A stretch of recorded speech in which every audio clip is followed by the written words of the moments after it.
On your point about the separation of the state and religion, point 10, I think it is really important, and we need to explain that this is in the interests of people of faith. Because whenever one faith becomes the established religion and becomes, the dominant force within the state, other faiths and even dissidents within that faith become persecuted. I think of the case of Dr. Ali Mustafaran, the Sunni Muslim leader in Iran, who was executed, I think, in 1992 on framed charges of spying, sodomy, alcoholism, drug taking, and so on, so on, so on, the usual litany of fabricated charges. But he was quite clearly executed because he was a very eloquent theologian and spokesperson for the Sunni Muslim minority in Iran. And if there was this separation, then minority faiths would not have problems that accrue from the fact that at the moment one faith, and indeed one particular strand of one faith, has dominant state power and uses it to persecute and victimize others. But one thing we have to be united about is militant religion and theocracy. That is the cause of it all, and that must be the one thing of which we cannot really tolerate intolerance. Could I just add something? I would like to see item 10 on this declaration operative in this country. And on the question of solidarity and plurality, I do take the point that Iranian society is very richly developed in the variety of views and the variety of different political orientations. And of course that's a very good thing. A pluralistic society is a very healthy society because lots of different interests and needs are catered for and can find expression in it. So when people do talk about trying to form a united front for the specific purpose of defeating this regime now, it's not with the aim of trying to blur differences or to cherry pick the things that should be left out in order to maximize agreement. It's about a very specific task, and it's important to be very clear what that task is. The task is to get rid of the theocratic regime in Iran and to make the conditions right there for this very varied and pluralistic political debate to take place against the background of genuine liberties for people in that society. And so while there's a need for a united front to achieve that now, it's completely open to, and indeed an obligation of, all right-minded people to put some of those differences aside for the time being and to work together. That's absolutely vital.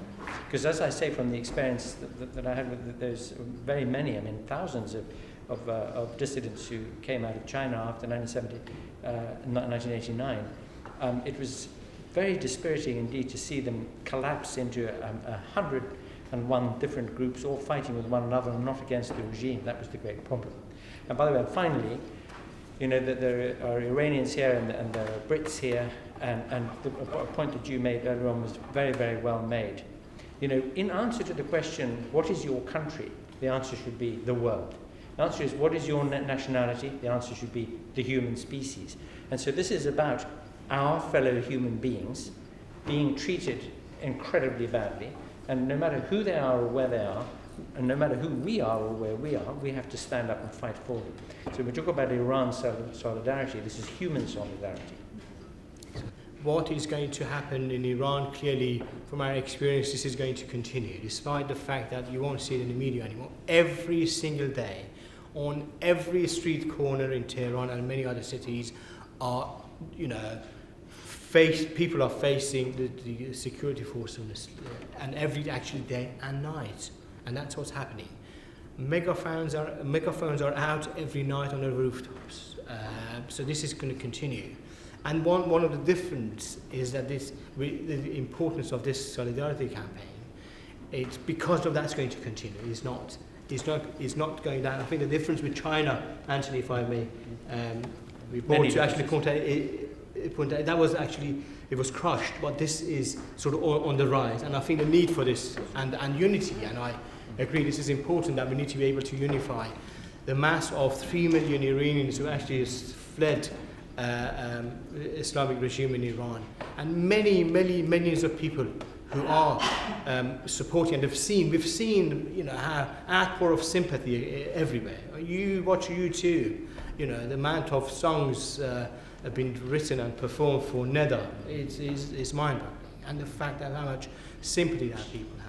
We get those news every day. Minute by minute we get the news. We know that the Islamic government factions are in disarray. All of them are in disarray. That's a good sign. Kick them while they're down, because we're going to put an end to this government, and this solidarity campaign has a very important role to play to galvanize that international support, to make sure that information, accurate information and timely information is disseminated to everybody and become a source of news, analysis and support, and organize that international support, making sure that people of Iran on the streets feel that they're actually supported. What Iran Solidarity is trying to do is say, irrespective of the fact that I'm a worker communist, I don't think Marxism is totalitarianism, for example, despite the fact that you might be a Shahi or a supporter of the Mujahideen or whatever, or think that you want a little bit of reform in Iran and you don't want the end to the Islamic regime, though the majority of people do want an end to the Islamic regime, and this is the beginning of its end. Irrespective of that, here's a mandate that possibly we can all agree on. No, I'm sorry, we can't tweak it and take out fundamental human rights issues because it might bring more people on. Because there has to be some fundamentals that we can all agree on that people deserve in the 21st century. I got a letter from a woman in Germany saying she's active in this issue, but can we remove unconditional freedom of expression? Because even in Europe we don't have unconditional freedom of expression, because we're not allowed to, in Germany you're not allowed to say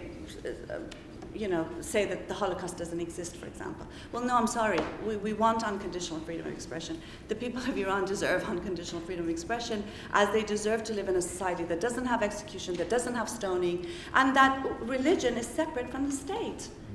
So in that sense, I think that what we plan to do is ask everybody to join, and we have. In a week's time, we've got 1,000 groups and individuals to join, so we're very serious. So if someone's not joining, you should be asking them why they're not joining. And we're looking to each and every person in this room and outside to say, let's get together and let's support something, a minimum that we can all agree on. Because we really have to do that. We have no choice. On the issue of culpability, I think one of the demands is prosecution of people who've been responsible for the current killings. We've got a wanted poster, and all of these are downloadable from our website as of today. We've written to the International Court for Criminal Court, and we are collecting grievances, not from the past 30 years, just from the June protests. There's enough evidence to try Khamenei and many others for crimes against humanity. So these are things we need help with. So all of this needs a lot of work, a lot of volunteer work, and a lot of joining hands together. And I think hopefully this will be the beginning of something different and bigger and important.